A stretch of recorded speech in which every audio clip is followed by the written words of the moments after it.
Hey, gang, Carl White here, and you are listening to Loan Officer Freedom, #1 podcast in the world today for loan officers. Thanks to you fine people for sharing this with your friends and all the great reviews.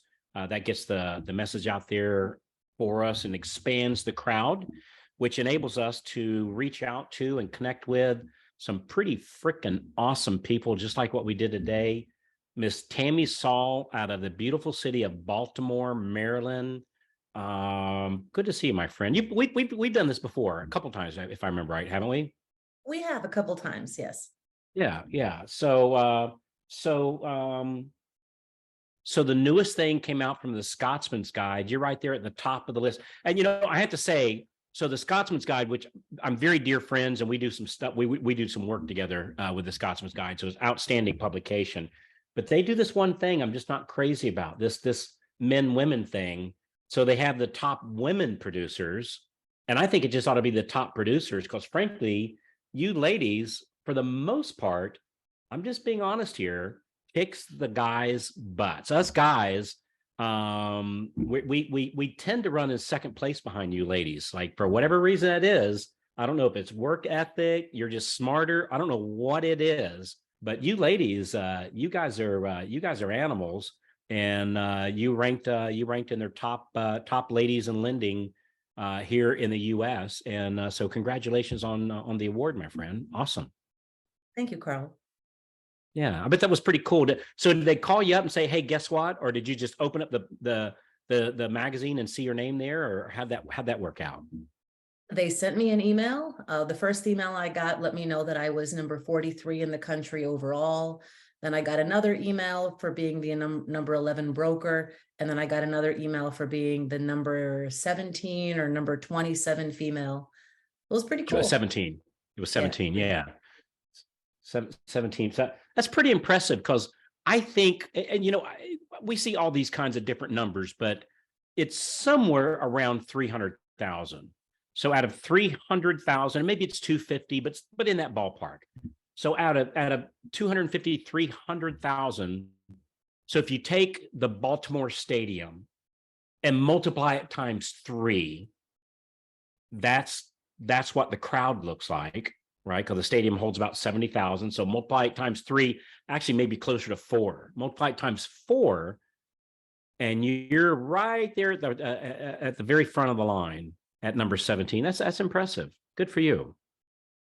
Yeah. Never thought and I think one thing we want to clarify, that's not with a team of 23 loan officers. Like, that's your production, your own personal production. Correct. Yeah. So let's talk about some numbers. You sent me a text over the weekend. So as we're recording this, it's the last day of May. So we're at the very end of May. So as people listen to this, it's going to be June. It's going to be somewhere in June that they're listening to this episode. So for May, what'd you end up for here in May? 57 units, approximately 28 million in volume. So 57 units, and that's your own personal production. My own personal production. And that's not a fluke because your June is already looking pretty solid. What was June looking like if you have it in units? June is looking better than May. June is looking at about 70. So I always subtract a few because you can't control everything. Of course. Probably it'll be somewhere in the 60s. Yeah. And ever since, how long have you been in the Freedom Club now, Tam? You've been at quite a few years. I've been in the Freedom Club since April of 2019. I remember this specifically because I was 6 months pregnant with my daughter, and she's turning 4 in July. Remember? Wow. Yeah. Wow. I do remember. Boy, time flies, doesn't it? Yep. I joined the Freedom Club, and then Ralph got on the phone with me and said, "We have an event in 2 weeks." And I said, "Well, I'm 6 months pregnant. I think I can get on a plane." So I called my doctor. He said I can get on a plane, and I got on the plane and I was there. Well, it's been great to have you as a leader of that ever since. So let's kind of break this down a little bit. First of all, kind of give us a lay of the land. So broker, banker, branch manager, well, obviously you're producing. So give us kind of the lay of the land of who you are. So I am the owner operator of Federal Hill Mortgage, and I've been the owner operator since 2005. I am 100% broker, and I've always been 100% broker. It's the only thing that I know. Yeah, good for you. And Now, do you have other loan officers that work? I know the numbers we're spitting out as your own personal production. Do you have other loan officers in your branch also, though? I have one, but it's just, he just decided to join. It's not something that I need, that I was looking for. I just have a loan officer who happens to work with me. So, License. so primarily this is like you're the gig for the most part. I get it. You got this new person coming on to, boy, and what a lucky break he just had to I mean, just being honest, like getting on your team. I know every time, and I'm sure you hear from these people, every time I meet somebody that's anywhere remotely around the Baltimore area, your name always comes out of my mouth. And I say, man, if I was in Baltimore, I would nail my hip to that lady's hip just the best way that I could. And I'd have a new best friend. If you want to have success, hang out from the winners. So tell us, what does your team look like? So when you're closing 50, 60 loans per month, what does that team look like? Like how many people are there, and what's their basic roles? So Carl, the first thing to mention is that many people on my team are not contributing to the bottom line yet, because I've recently added them to grow. As happy as I am that I've closed 57 units this month, my goal is not to be at 57 units. My goal and my commitment is to get to that 100, because in the refi boom, I got 100. And so once you do something once, you want to do it every time, right? So Yeah. my target, my commitment is to get to that 100 units. So my team is larger than I need it to be right now. But again, some of those people are not contributing to that bottom line just yet. They will in the future. So that being said, what I have is I have a total of 17 people. 5 of them are loan partners, like high-end loan officer assistants. In other words, people who are licensed, who fill my shoes, who help me manage files, who help communicate with clients, who help structure loans. So I have 5 of those. I have 1 who is a loan partner manager, because that's what happens when you grow, is that you need people to manage other people to keep things off your plate so that you can continue to produce. So you have 5 loan partners, and one of those 5 is the loan partner manager. No, that's another person. So you have 5 loan partners that do nothing but loan partnering. Correct. And like chase conditions, put out fires and paperwork, like the paper chasing, also very important, of course.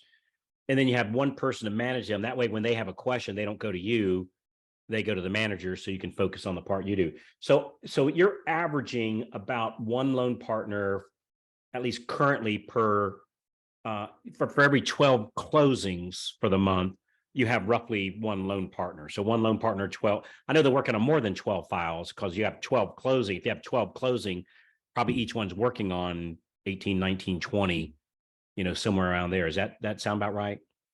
Close. One of the 5 loan partners is new. She's only been with me a week. So let's just say it's 4 loan partners. Okay. So you got another for the summer growth that's Correct. that's happening here. All right, So cool. I've got the 4 loan partners, the 1 loan partner manager. I have 2 loan officer assistants. What's the difference? Loan officer assistants, they aren't fully capable of handling a file from A to Z. They need support. So they support the loan partners. They have less experience. Maybe they can price, maybe they can register, they can lock, they could disclose loans, but they're not as capable of taking full control of the file from A to Z, which is really what a loan partner should be able to do. Yeah. And so basically it's a loan partner assistant, which I guess the advantage of that, having that, is they're training, right, to be a full loan partner, or if when one of your loan partners goes on vacation, calls in sick, their kid just won whatever Citizen of the Month at the school, and they want to go attend that, then the loan partner assistant can stand in for the day. Is that correct? Correct. Okay, cool. So we got in essence 4 loan partners. We have 2 loan partner assistants. What else? We have 2 business development reps. Tell me what they do. One of them has been with me a year. The other one has been with me for almost 3 months. And what they do is they help me with the business development. They manage my social media. They call my real estate agents. They call new real estate agents to develop new relationships. We have a big party coming up in Baltimore for agents. They're organizing that. They're basically an agent and a client concierge. So their sole responsibility is to help me bring in new business. Got it. All right. So we have the 4 loan partners, we have the 2 assistants, we have the 2 business development rep. I feel like we're doing the 12 days of Christmas here, you know. So we got the 2 business development reps. How about processors? 3 processors. Okay, that's about right. Because you're talking about if you're closing 56 deals, you're probably working on 75 or so. You know, because you got some flowing over to the next month.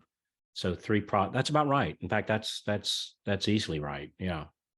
Hey, let me ask you something. So anytime I do these interviews, I always try to think, if I was in the crowd, what would be my question? What would be my thought? And the thought right now I would have was like, okay, I get it. Here we have this amazing lady, or this amazing person who happens to be a lady, right? That's the way I prefer to say it.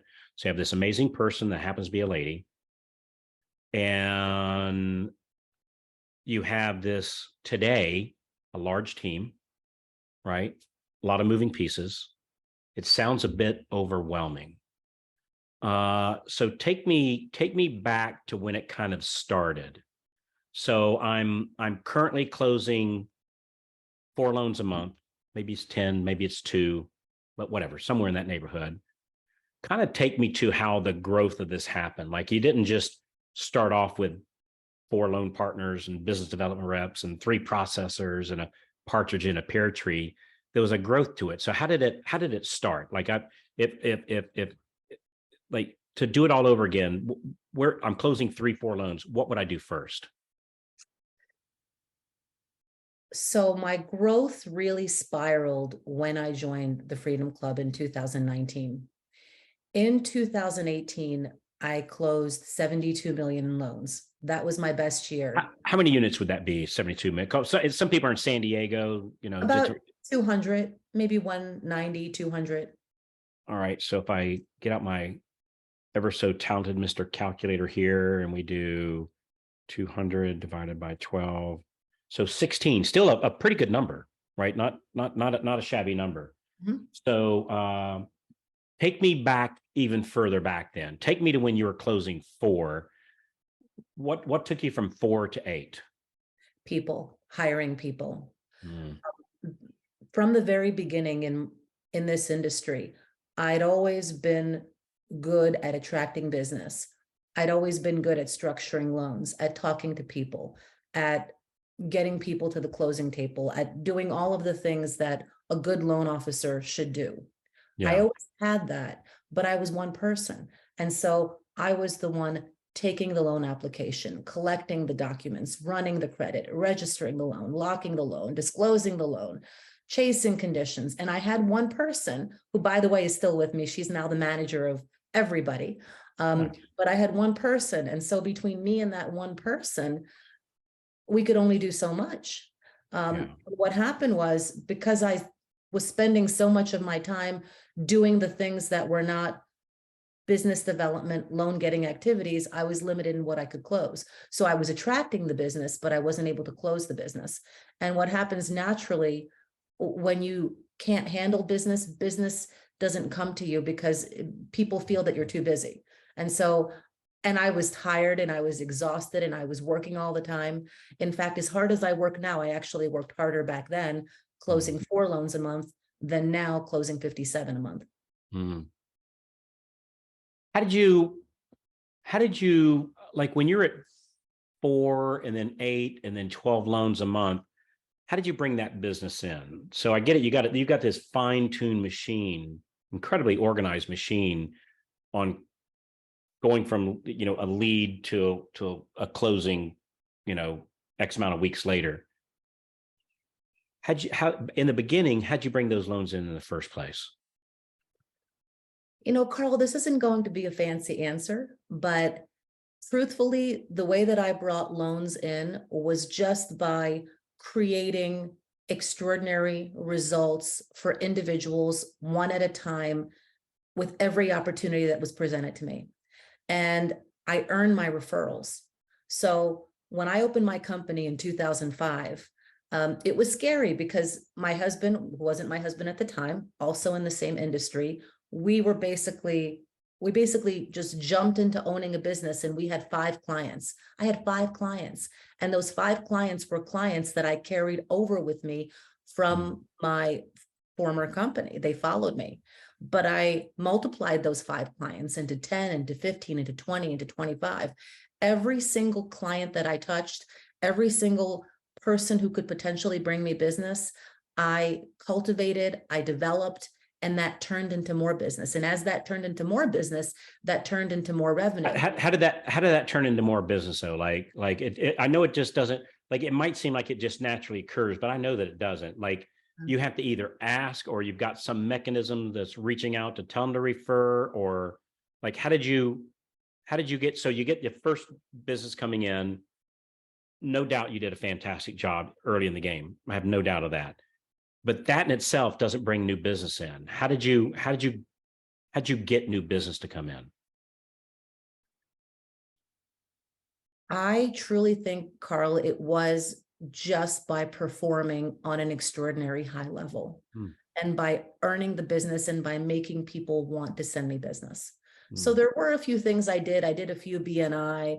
I went to a few meetings. I put myself out there, but I didn't even have a website. I didn't have social media. All I had was, as you said at the last conference, I had a phone, right? Yeah. And the most basic thing is pick up the phone, make phone calls. I didn't do email marketing. I didn't do email blasts. I didn't do mailers. I've never bought leads. I just multiplied the clients. And in fact, until I really got into the Freedom Club, I didn't proactively ask for business. I just naturally drew business by creating results for individuals. And I did it systematically over time. And then once I started hiring people, I was able to do that on a larger scale. So, you know, your story reminds me, this is an extreme compliment, by the way. At first you're going to go, what? Where's this going, Carl? You remind me of Waffle House, right? So Waffle House is one of the most successful restaurant chains in America today. And you know what their marketing budget is? 0. Waffle House has a marketing budget of 0. They have no advertising. You'll never see a Waffle House commercial. You'll never hear it on the radio. The only thing, Waffle House this exit, right? Just letting you know, hey, here it is.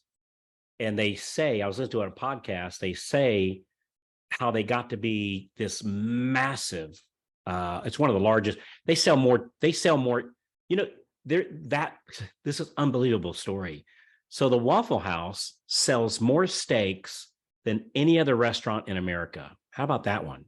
Waffle House sells more steaks than any other steakhouse in America. And they say how they got to be great was simply by having a fantastic breakfast and a fantastic breakfast experience. In that case, my guess is measured by efficiency. You know, you pull in, 30 minutes later, you're out and you're good to go. And it kind of sounds like you have that same kind of story, that you just make an amazing breakfast per se, an amazing experience. And that in itself was so amazing that they didn't need to do a whole lot of advertising, which, you know, goes against everything that I ever thought of. You know, frankly, I've always thought it's the advertising, it's advertising, it's advertising. But I think you're right. It's not. It's how good are your eggs? You know, you can have the best advertising in the world, but if you don't have a freaking awesome, perfectly cooked bacon, it's not going to work out so well. So, interesting. What's your favorite part of what you do? My favorite part, Carl, honestly, is winning. I just like to win. I like to produce. I like to be efficient. And whatever it takes to get there, I will do. And every day that could be different. But it's like you and I discussed last week, it's an insatiable appetite to win. And that's just always been who I am. So what does winning look like to you, Tammy? Winning means making the Scotsman's rankings. It means closing large volume, and it means producing results for people that are extraordinary, that Mm, are beyond what other companies are able to produce, creating experiences for people that are extraordinary. And I didn't mention that first because that's just something that we've always done, the extraordinary production of results. So it's not something that I focus on because it happens every time. So now the focus is really on volume and on closings. mm. And by the way, I sat here and crunched the numbers real quick. That you know, we never talk about basis points on here on the podcast because of all the different scenarios and different companies and what rates somebody's quoting. But I just did we have this number that we typically do. It's like $3,000 per closing, some more, some less, but it's just an average number. So at $3,000 per closing, using your numbers of 56, I come to $168,000 for the month. Mhm. Right. So I'm not going to ask you what you made for the month. Frankly, I know what yours is, right? But if we just use average numbers, $168,000 for the month, that's pretty freaking awesome, isn't it? I work very hard. Yeah, I know you do. Hey, what do you think is your? And I need you to you're a very humble person, right? You really are. Mhm. And so I need you to take your humble hat off here for a second. What do you think is your unique skill that's helped you be so successful? There are several.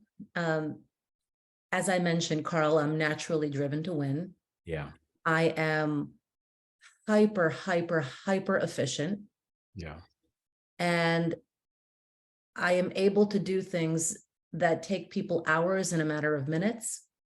I also build trust with people quickly, not artificially. It's all authentic. I'm a trustworthy person. I tell people the truth. I'm very Yeah. clear and I'm very direct. Yeah. Um, and I'm very driven towards results. Yeah. I see you. You're a bottomless pit Mhm. for that driven, that winning, that and it's not yours is very unique, Tammy.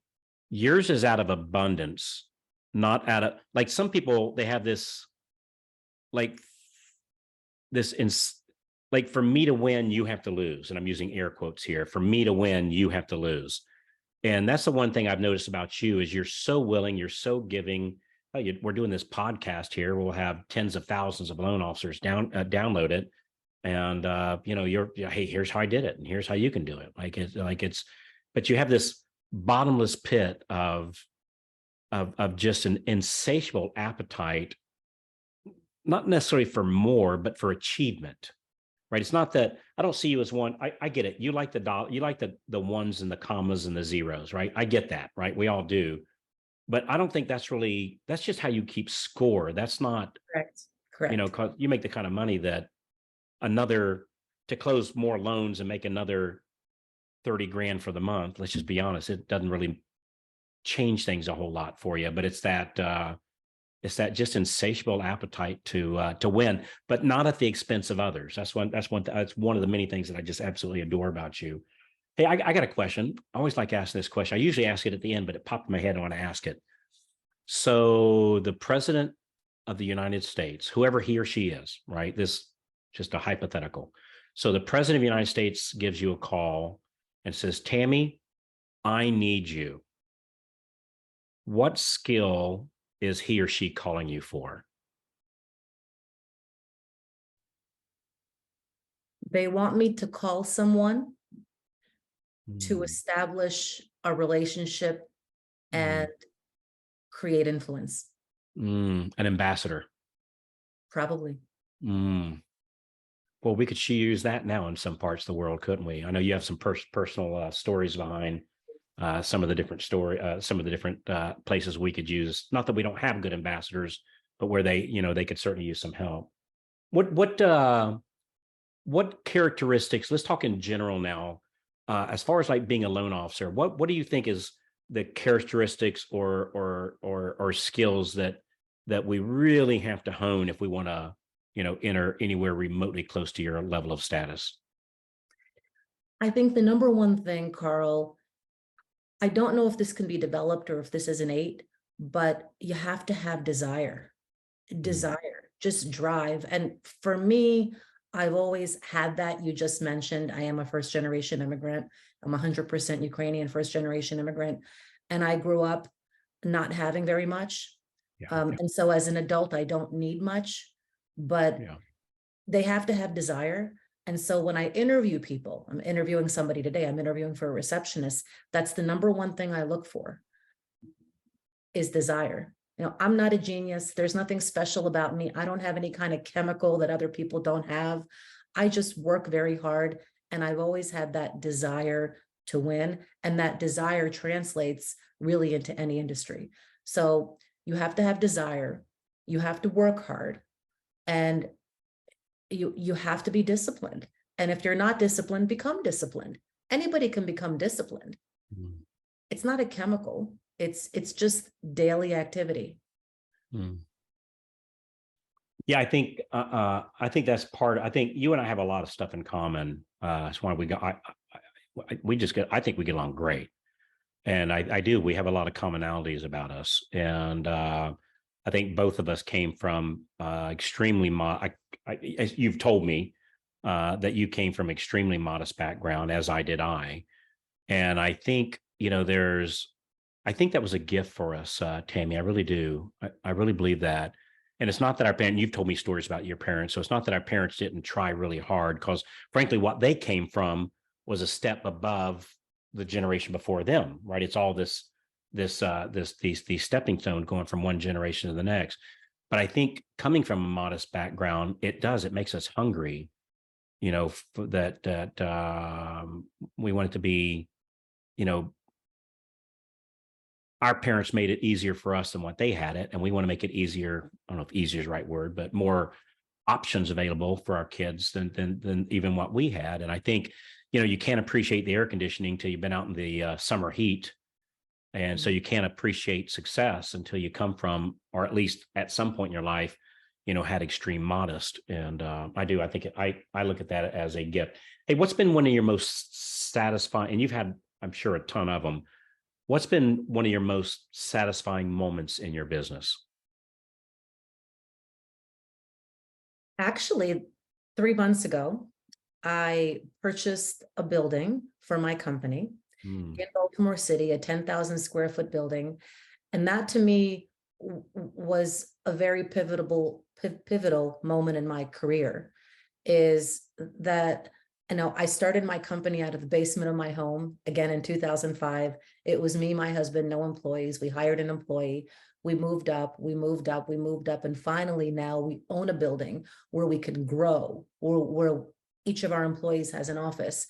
And so that to me was the biggest moment. And it was a pinch me, I can't believe this is happening moment. Because if you would have asked me 5 years ago, would that happen? I would say that couldn't happen. And it happened. Yeah, good for you. And then, not to mention, you have your weekend place down there on the shore Yeah. at the beach. You sent me this picture of this very, very, very nice home that you have. What beach is that again? I know it's on the Ocean City. Ocean City. Yeah, it looks like a real pretty place. Hey, give me one of your roadblocks you had in the past, and how did you overcome it? I would say one of my biggest roadblocks was that I was working with the wrong people for a long period of time. And if it's anything that I could go back and say to myself 10 years ago, Tammy, do differently. And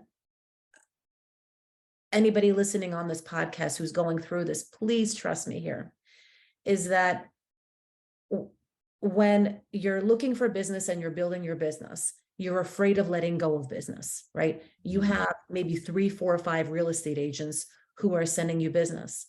Those are not the 3, 4, or 5 real estate agents that exist.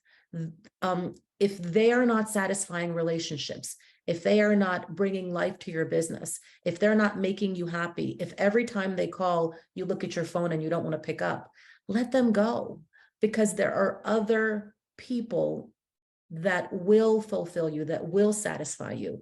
And for years, I had people like that in my life who were holding me down. They were taking my time. They were taking my energy. They were robbing me of my livelihood. I came home to my children in the evening, and They saw that mommy wasn't present. Mommy's upset. What's wrong? Because I internalized. And it wasn't until I let those people go that I created space for better people to come in. And, you know, Carl, one of the best lessons that you've taught me was the growth of your business depends largely on how effectively and efficiently you find replacements, right? And when those are not the words you use, those are words that I use. I'm summarizing what you said, right?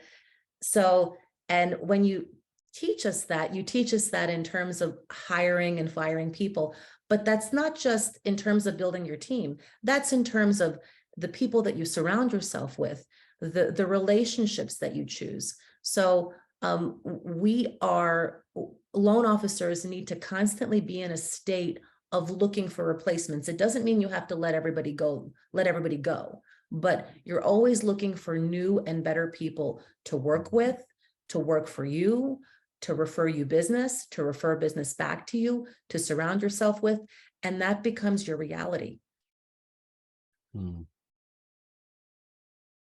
Yeah, I like that. You know, it's like we can be the best NFL owner ever, but if we don't have a winning quarterback, we don't have a winning kicker, if we don't have a winning receiver, it doesn't matter how good of an owner we are. We have to have phenomenal people on our team.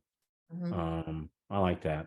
Hey, if you had a magic wand and could solve, and let's put this in the context of a mortgage business, right? So if you had a magic wand, what's one or two things that you would change in your mortgage business? I would hire more people that are able to be self-sufficient, that I don't have to manage, that I can just step back and I can give them something to do and they not only run with it. In other words, unicorns. I would find 2 more unicorns. If I could find 2 or 3 more unicorns to come work for me and be a part of what we've established, that would dramatically transform my business. And I'm looking for them, Carl. There are a lot of people, but very few unicorns. You know, that reminds me, conversation I had with our mutual friend, Ralph. And he said, Carl, a good employee, you give them a task to do and they come back and go, I did it. He said, an excellent employee is one that you give them a task to do and they report back, I did it, and here's what else I did. And a superior employee is one that came to you and say, hey, here's what I've done, and here's another idea I have on what to do after this. And so it's having people surrounding you that don't just do their tasks, so to speak, but they come up with the tasks that need to be done. And yeah, that's that. Those are the unicorns. They are. It's hard to find those people, but they are. Is there any, aside from that, is there any problem like right now? And I don't want to put this on a negative spin, but is there any problem right now that you're looking to solve? Like, is there like, boy, things are going really well, but boy, I got this one thing, or is it just, did you just answer it with the people? Is there anything else? It's the people. It's the people. It's like you say, Carl, ask who, not how, right? Yeah. So I'm looking for those who's, and I have a lot, and I have who's, but I need more who's. Yeah. How do you bring in most of your business now? Like here you are at this large volume. Like what is your day spent doing? So, Carl, I've always been the attack all fronts mentality, right? And I keep track of where every piece of business comes from. I keep track of it on a spreadsheet. We share the spreadsheet with other people in my office. And if you take a look at the end of the month at the sources of our business, it really comes from a diverse base. It comes from past clients. It comes from real estate agents we're currently working with. It comes from new real estate agents on transactions that we're handling. Some of it comes from people finding us on social media. People Google us, they find our reviews. It's a very, very, very diverse base. And again, my strategy has always been to attack all fronts. Yeah. From wherever it comes, diversify. Yeah. We call it the octopus method, where, each octopus has 8 arms and each one can work independent. They can work together or independent. And so we have all these arms doing all these just different activities. What one activity brings you in more business? What one proactive activity you do brings you in more business than anything else? Picking up the phone. Picking up the phone. It's funny how that The works. phone and making calls. Yeah. It's funny how that works. I know I keep looking for something else, and God knows I've tried. That's like we're seeing this a big push in AI right now. And actually, I'm just finishing up a book on AI for loan officers, and in my research on doing this, it's like, all right, so the bottom line on AI, it helps us write emails and blog posts and social media, which frankly, does it move the needle? Sure. Does it move it a lot? Not really. It seems like we all try to find something to replace the phone, and there's things that help the phone, no question, right? Those are all good, like video marketing and social media and all that. But those are all really good things to do. But it seems like just simply picking up the phone is the most proactive. So what's the future hold, Tammy? Where do we go from here? This is going to sound crazy. Can I say crazy? Oh, we can absolutely say crazy. Okay. So this may be the first time that I've actually declared this publicly. So I'm holding myself accountable here, right? I watched the Scotsman's Guide very carefully, right? Shant Banazian was #1 in the country, as any top producing competitive loan officer knows. And I am I'm going to beat him. I'm going to beat him one day. Mm. That's where I'm headed. Yeah, that's not great. How are you going to do it? Not sure yet, but I'm going to keep doing what I'm doing. I'm going to move the needle every day. I'm going to hire people to take things off my plate so that I can move the needle faster. And I'm going to keep on coaching with you, Carl, because of all the things that I've done in my career. The #1 thing that's propelled my business more than anything was getting your coaching. And I truly mean that. And I'm not just saying that to compliment you because we're sitting here talking, but you have completely changed my life. You have completely changed my career. And by doing that, you've changed the lives of all the people that I've been able to help through my career, and all the people that I've been able to hire and employ and create jobs. And that's just the best. Well, we'll have to arm wrestle on who helps who the most here. I can tell you that. So I've learned a lot from watching you. I've learned a lot from watching you, and because you're definitely out of the box. You don't. I get in your business. You're very compliant, of course, right? Because you're a fanatic about the rules, as you should be. Especially operating at the level that you are. But in your overall life, you don't paint within the lines. You're not coloring. Your coloring book doesn't have any lines in it. Like, it's a very broad reaching and an aggressive model that you take. And I've learned a lot about it. You've taught me the what does desire look like. You're the picture in the dictionary when you look at desire. There's a saying that I can't remember who I got it from, but I just absolutely love, and it's action is the first symptom of desire. And my friend, you are one action oriented person, so I know your desire is just off the chart. Yeah. I think part of it is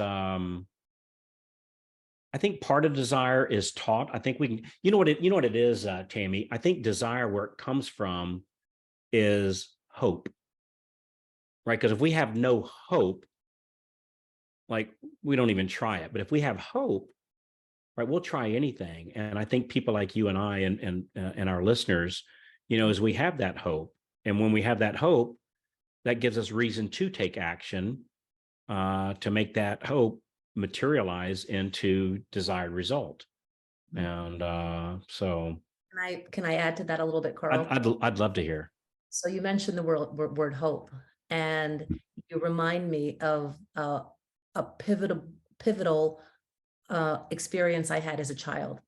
So I'm a child of the 80s, and in the 80s, there was this movie. Many of us have seen it. I've seen it multiple times, called The Never Ending Story, right? And in The Mm, Never Ending Story, it's a story about this child who reads a book and then he lands in this fantasy land. And they're chasing something called the nothing. Everybody's like, what's the nothing? What's the nothing? They keep on trying to figure out something that just can't be figured out. And there's a scene where the boy is chased by a wolf, and he's running from the wolf, and he's running from the wolf, or he may be running after the wolf. I forget who's chasing who. And all the boy is trying to figure out is, what is the nothing? And in this pivotal moment in this movie that hopefully many of us on this podcast who haven't watched will watch, the wolf reveals to the child the secret to the story. And he said, people without hope are easy to control. mm, And that, to me, when I saw that as a child, maybe I was 8 or 9 years old, that has stuck with me up to mm, this day. People without hope are easy to control. Hope is everything. We create possibility every day. mm, We watch what other people do so we can follow them, but we have the ability and the power to create. And especially for me, being a first generation immigrant from Ukraine and seeing what's going on there and seeing the terror, mm, um, we have opportunity here. We have possibility here. We can create anything that we want. We just have to do it. mm. Here. Man, we could do a whole episode on that. That's for sure. I think, a lot of us, it's right in front of us, and it's just ours for the asking. Mhm. And Tammy, just in kind of wrapping up here, I could sit and talk to you all day, like literally. As we're wrapping up today, is there something I should have asked you that I didn't? Did I miss something? I don't think so, Carl. I mean, I'm happy to share. There's so much that can be shared. And I really do firmly believe in work ethic and action and results. And I think that if anything, the takeaway for loan officers is that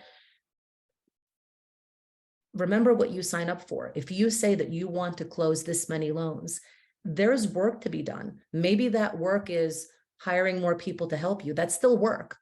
And it's not, you don't just say, I want to close 20, 30 loans a month and then go out every night this week. Yeah, That's not consistent. You have to decide. And if you want huge results, you have to work for them. yeah. I remember watching a documentary with the music group, the Eagles. Uh, Without question, one of the most successful bands in all history. And they were asking Don Henley, the drummer, uh, how'd you and Glenn, called Glenn, him and Glenn wrote most of the songs. How'd you guys write so many songs? How were you so successful? And his answer was simple. He said, elbow grease, just hard work, a lot of elbow grease. And that's kind of what I'm hearing you say, that your secret sauce is it's elbow grease and time, right? Time is a wonderful thing. You don't achieve your status overnight. That this is a journey. It can be done quickly, but it's not overnight. We don't build castles overnight. We build tents overnight. We build castles. Castles take some time. So, well, you are the queen of the castle, my friend, and it is an absolute honor to be a part of your life and to share even whatever small part of your journey. It's been an absolute honor, and I appreciate your inspiration that you give us. You're the classic story of every great movie. Small town girl makes good, and Tammy, you've made good, and I'm proud of you. You've just a remarkable achievement. You're such an inspiration, and I appreciate being your friend. Thank you, Carl. I appreciate you. All right. All right. Thanks again, everybody. We appreciate you being on the podcast. Tammy, thank you again. And we'll see you guys on the next episode of Loan Officer Freedom. Thanks again. Bye-bye. Great stuff, Tammy. Thanks so much for bringing your wisdom and frankly, your inspiration. And you know what I really get from Tammy is maybe I can do it too. Maybe I can do it too. It's that hope, right? The hope of achieving greatness in our life, and that, just what I'm going to call normal people, right, can achieve just such greatness. And I put myself in that category of normal. So great stuff. Hey, one thing that I'd like to do for you is to help map out to you the exact plan that Tammy works on. You heard Tammy speaking about, hey, it's the phone calls. It's the phone calls. Well, what are those phone calls? Who does she meet with, and how does she get the loans? What's the scripts that she used? I would love to walk you through that. If you go to freedomclubdemo.com, freedomclubdemo.com, we'll walk you through on a 45-minute one-on-one call. We'll walk you through the exact plan, who she calls, how she gets meetings with them, how she gets loans from them. We'd love to walk you through that. It's the exact same plan that we map out to our Freedom Club members. So you go to freedomclubdemo.com, freedomclubdemo.com, and just answer a couple questions, help us best prepare for the call, pick a time and the date for works for you, and we'll map it out for you on the call. Because I'm not saying you can, but maybe you can, but we won't know until we map it out for you. I'm Carl White. We'll see you on the inside. freedomclubdemo.com, and we'll see you on the next episode of Loan Officer Freedom. Thanks again, everybody. Bye-bye.